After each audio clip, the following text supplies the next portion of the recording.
नमस्कार मित्रांनो, मी तुमचा कृषी मित्र सागर खेरनार। काल आपण फ्लावरिंग स्टेजसाठी एक स्लरी बनवली होती। त्याचप्रमाणे आज आपण फुगवण व चकाकीसाठी एक स्लरी बनवत आहोत। त्यामध्ये सरकी ढेप, तांदळाचे पीठ, गूळ, टीएसबी, केएसबी बॅक्टेरिया व अंडी त्याप्रमाणे आपण स्लरी बनवत आहोत।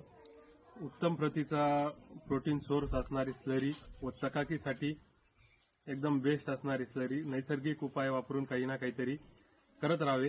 मी आजपर्यंत बागेला विद्राव्य खतांमध्ये 0,32 झाले, 12,61 झालं, 27 झाले, असे एकही विद्राव्य खत न देता माल हार्वेस्टिंगला येणार आहे।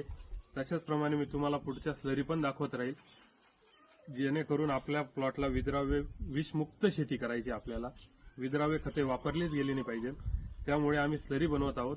8 दिवसात परत दुसरी स्लरी राहील, ती पण तुम्हाला दाखवू। तुम्ही ही स्लरी पाहून घ्या। पण आता यात सरकी ढेप, तांदूळाचे पीठ, गूळ, टीएसबी बॅक्टेरिया, केएसबी बॅक्टेरिया व अंडी हे आपण पोत्र्यासह टाकलेले आहेत, जेणेकरून प्रोटीन पोत्र्यामध्ये पण असतं।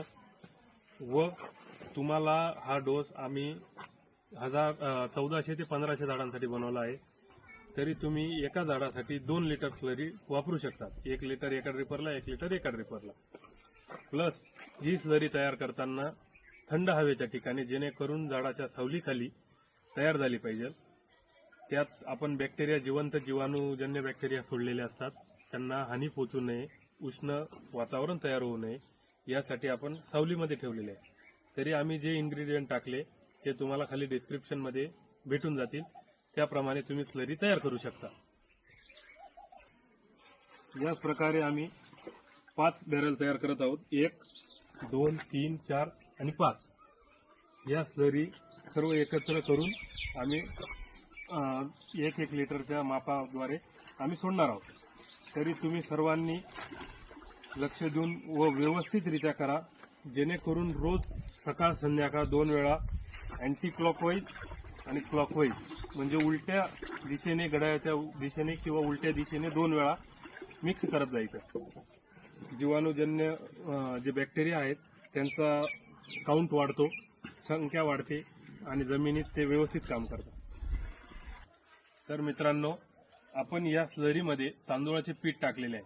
तांदूळाच्या पिठाचे कार्य जे आहे, आपण ही जी स्लरी बनवत आहोत त्यात बॅक्टेरिया आहेत, ते बॅक्टेरिया मुळी चांगली राहिली तरच ते बॅक्टेरिया काम करतील।